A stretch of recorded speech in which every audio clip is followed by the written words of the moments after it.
Hello friends, family, other creatures of the sea, welcome back to another high-level video game of StarCraft 2. Today we have in the top right spawning as the blue props player, playing for, I'm not quite sure what team he plays for, I think it's team GGG. It's going to be Cyan.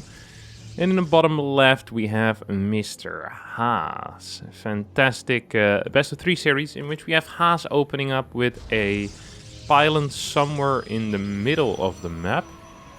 And most likely we'll be following this up with some type of proxy gate, could be double gate plus a force. There's a lot of options here for Haas to kind of make this interesting, and it wouldn't surprise me if it's going to be the double gate. Okay, just opting for a single gate, pretending to scout across the map as well. So this is a big investment, but out of all the investments he could have made with this pylon, this is the smallest one. It's only a single gateway. There is probably going to be some type of gas mining, second pylon, cybernetics core at home. As he also builds a pylon on the high ground here. Cyan will need to start responding to this. It's a very odd opener here out of Haas, who... this is not a brilliant fake of a cannon rush either. It just hits so darn late.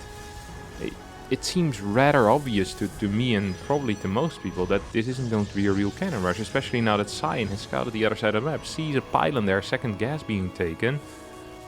I think Cyan is confused, but I do believe that he's in a good position. Haas perhaps wanting to prevent some type of full wall over here. I'm not quite sure if he can, but with only a single gateway, if your opponent builds a Zealot and you're rushing out a Zealot, one Zealot versus one Zealot, well, no one really wins. We just have most likely a dead Zealot on one of the sides, and that side most likely is going to be Haas, because there's more probes for reinforcements on, like, over here. So, Cyan trying to opt for a full block? I don't think this is correct. I think what Cyan should be trying to do is to just kill that Zealot. Get that tech down, yeah, Stargate. Real quick, that's beautiful. Pulls the workers as well, and really should not be losing any workers here. If he loses any workers, I'm going to be extremely upset. Now, Cyan decides to go for this pylon. I am just a little bit confused. This Zealot really should get nothing done, and so far, honestly, it is, well, killed a single worker. It really did get nothing done. This was a big investment here out of Haas that really did not end up paying off. There's going to be a Marine popping out, actually a Marine, and a Adept popping out. There was a Marine popping out there. I think we'd have to pause the game, ask for a regame, because something went terribly wrong. But that's not quite the case. This is going to be an Adept. Okay, there is a full wall here, and I guess this should be an Oracle at this point, right? It's going to be a Phoenix. And the reason is because Cyan just spotted exactly what's going down. And Haas is kind of trying to take an expansion. It's really difficult at times to guess what Haas really is going to be doing as a follow-up, because this looks like it should be an expansion, but then again, he is getting a second gate at home. He's chrono boosting this warp gate in a big way as well. There's still 2 adepts on the map. We're actually going to finish up, and we'll try to kill a couple of workers. If you're sacrificing 2 adepts like this, though, that will usually weaken your push. Oh, I like this control. I really do like this control, as that neither of these adepts have gone down yet. I think both of these adepts, no, one of them will survive, but well, 1 adept loss versus 6 workers is definitely going to be a good trade. This will delay Cyan's expansion, and this will also just lower his income here, which is actually a big deal. He's not even fully mining from that single gas over here. Now, this adept will also get taken out right now, so at the end of the day, both of the adepts will go down. If this gateway gets cancelled, that would be a big deal too. Or gets cancelled if the pylon gets taken out. There is a superior Phoenix count right now here for Cyan. That means that Haas needs to be extremely careful. I'm not quite sure what Haas is doing right now, but he seems to have some type of plan with these Phoenixes. He really just needs to be careful. He needs to be afraid almost of what's about to happen here. So another probe gets sent out. I think this might have been spotted by this pylon, so Cyan should be somewhat aware of that. Could have a bit of a welcome committee standing on top of the ramp when that probe shows up, but I don't think he's quite going to be doing. He's afraid to be on the map currently, and for a good reason. Haas with a better eco might just be capable of actually getting a bit of a push going right now. 3 gateways, 4 workers up still. Ooh, Phoenix count is higher for Cyan though. The target fire out of Cyan isn't perfect, but We should be winning this trade nonetheless. This was kind of sloppy micro, honestly. This really was sloppy micro. If you're 5 against 4, you should be capable of winning that fight in a bigger way.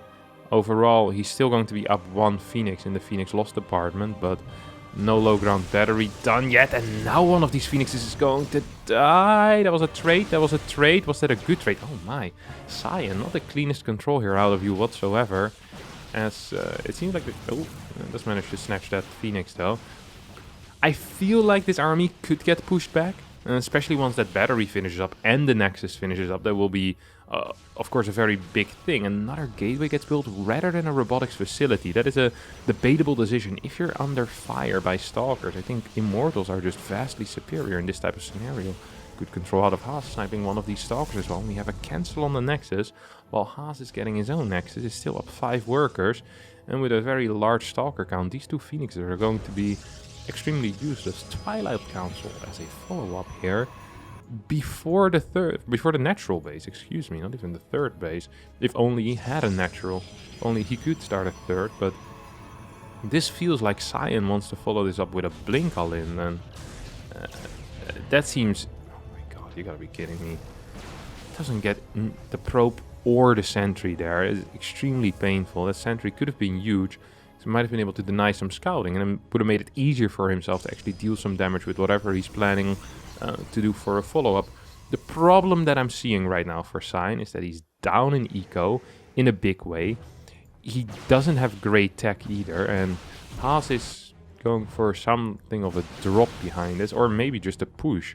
He says, okay, I'm gonna lose the gateway in the middle of the map, but perhaps I can just get a prism across the map and just straight up kill you. I mean, he's up 10 supply. Some of that supply is still in Phoenixes for Cyan as well, so that's even less valuable. Phoenixes, of course, don't really deal damage. They're good at disabling individual units, but that's about it. 2 more gateways are going down. This is just going to be a straight up gateway push here out of Haas.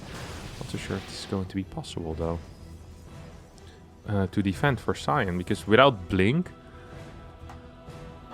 without a lot of batteries as well. The good thing is that there's no Immortal. If there was an Immortal with this push, the damage output would be so high, but even at this point, without enough batteries, not enough sentries, and no Blink, there's no real way to save this army. You're just going to require more batteries to hold this.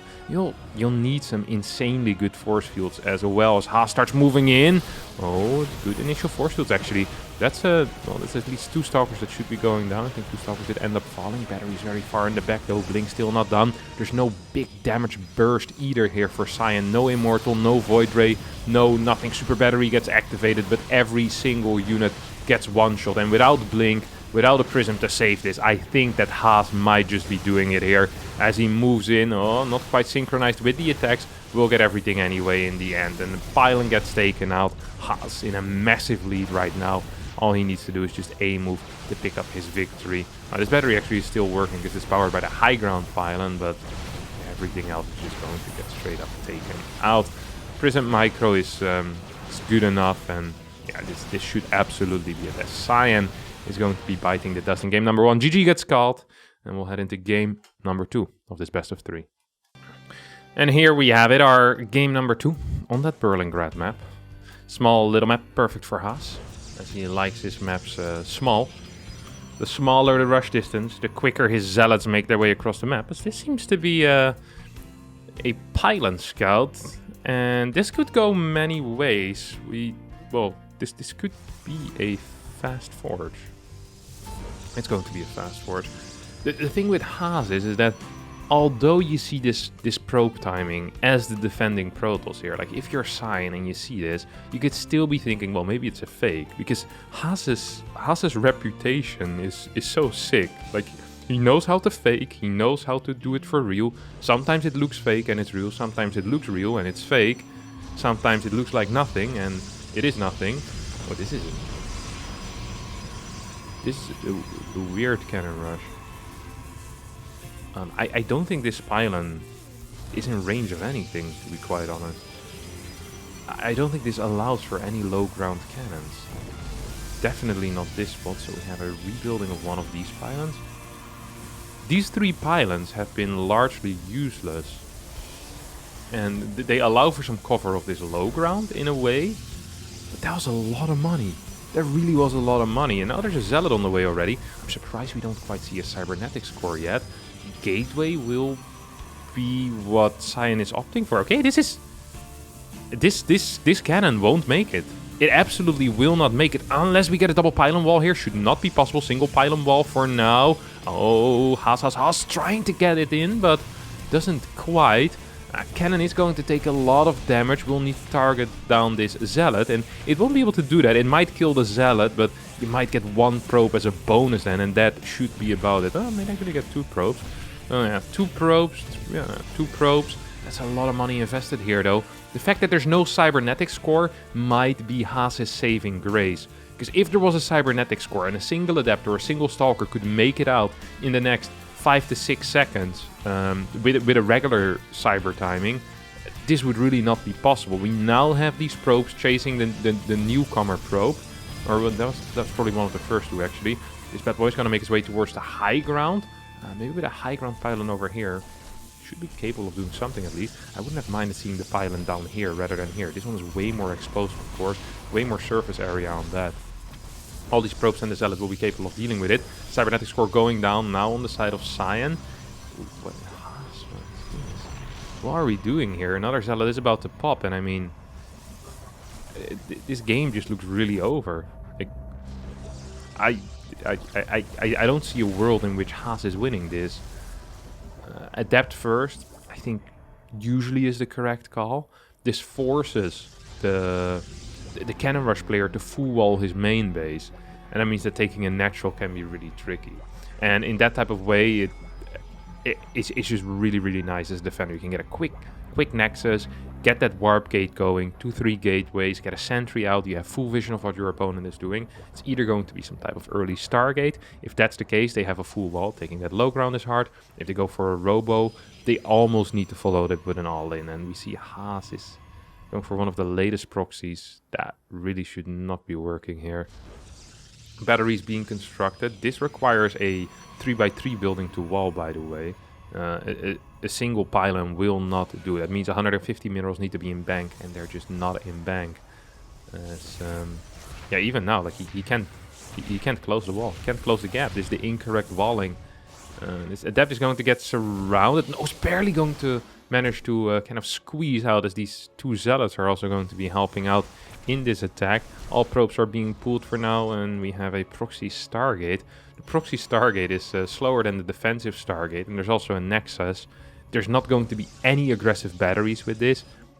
And we still have 2 Zealots and an Adept in the main base of Haas. Like, Haas is just uber dead, basically, or that's what it feels like to me. This Adept can't be dying. There is a battery which should be able to keep it alive. The first Void Ray is already being chronoed out on the side of Cyan. He knows that the only way to lose is to something spicy, like a Void Ray push. Gets a battery on the high ground, gets a pylon as well, and honestly, Cyan just so far up right now. Doesn't even need this Nexus, but of course doesn't really need to cancel it either. He has the money for more Void Rays. I mean, Haas can even afford a freaking Void Ray at this point. Cyan is just looking for it. This actually is kind of risky. If there was a Void Ray out and you start looking with a Void Ray, if you lose the Void Ray, that's literally the only way you can lose. We see Haas opting for an Oracle instead, so he wants to play the long game here. But that's just not possible, being down 10 workers. And being down 10 workers is bad if it's 80 against 70. But it's way worse if it's this early in the game and it's 26 against 16. The difference, the percentage difference in income is just so large, and you're just going to be in some major trouble. So this pylon's going to get taken out. This Oracle should not be capable of getting anything done. There's a Void Ray, there's a Stalker, there's a battery here. And yeah, GG gets called. Haas loses this game and will be heading into the final game of this best of 3. Alright, we have our final game in this best of 3, as Haas is opening up with a similar opener as game number 1. So it's been Proxy Pylon, Cannon Rush Proxy Pylon. And it's kind of odd to see that Haas opens up with the same build order as he did in game number 1. Now, in a way I understand it. In a way I really do understand it, because he won with it, but at the same time it's like, well, did he actually win because of the build? Was the build that good? This does not get spotted, by the way. Yeah, it does not. It just barely doesn't get spotted. But it doesn't, and that's the only thing that matters. So I still don't quite see the purpose of the build order. Whenever I see a build order like this, okay, I'm thinking to myself, what is the goal? What does the What does the proxier want to achieve with that? And we could kind of speculate here, right? So you're probably hoping for a panicked reaction, but Cyan just sees the double gas. And that means that it's not possible for there to be a second gateway proxied that has the money to produce zealots. It's just not possible. There's no cash for that. It's just how life works, you know? You need to cut some workers, or you need to cut one of the gases here. So at this point, Cyan just gets a second gateway. He says, I'll get a cybernetics core as well. And as a result of this, you'll have invested in sending a probe quickly out on the map. This is going to be a cancel on the zealot. Okay, so I guess the goal here is to force a cancel on the zealot. But your initial cybernetics core is just delayed by 10 seconds. He faked building a zealot because it got scouted, I guess. No, it barely got missed actually. It's kind of unfortunate for Cyan. This is just a really odd opener. Like everything gets scouted immediately, so Cyan can now decide to follow this up with whatever. He can say, okay, I know you have a gateway on the map. That's going to be a lot of your defensive production, because let's not forget, anything out of a Stargate is not great defensively, except for Void Rays. But you don't get a Stargate to build a defensive Void Ray. You'd rather have an Immortal, especially in the early game.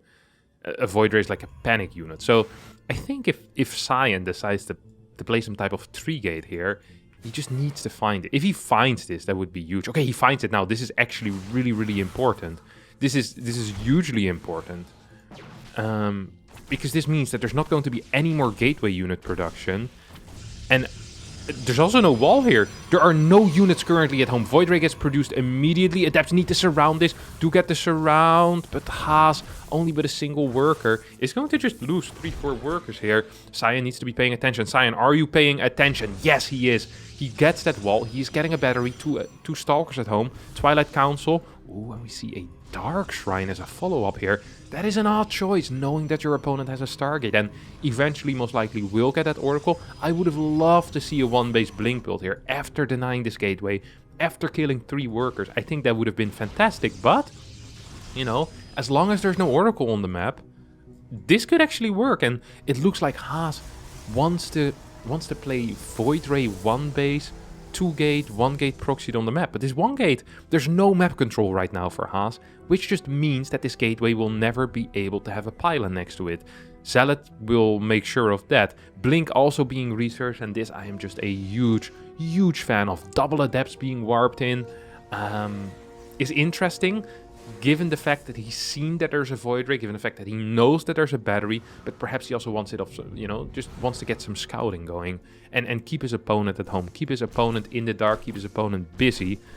As with this Dark Shrine, I mean, Dark Shrine finishing up, no detection being out, that is just game, you know. There's no two ways around it. It's game over like that if you don't have any detection. So this Oracle is going to be vital in the defense of the Dark Templar here. One single Dark Templar gets warped in for now as this Oracle makes its way out of the Stargate.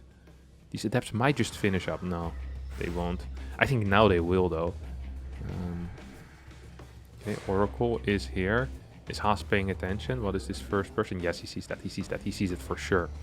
He has to be seeing it. Yep, there goes the revelation. Does not have any energy, though, to deal with these 2 Adepts. So, although everything is being revealed, a couple of workers are still going to be going down, whether it is against the DT or against the double Adept. 5, 6, 7 workers are going to fall here. Battery is about to be out of energy as well. There is a super battery available. There's another DT here that's popping in. I think this might just actually be game. These 2 Adepts will not be able to get up on the high ground. There's a battery on low as well, where the Stalker's at the front. Game over. GG gets called. Cyan wins the series 2-1 against an extraordinarily cheesy Haas that did not manage to make his builds work. And Haas takes the series, or Cyan takes the series. That's going to be it for me today. Thanks all so much for watching. I hope you did enjoy it. If you did, don't forget to hit the like button, subscribe to the channel, and I'll see all of you next time for a new video. Thank you so much, and bye-bye.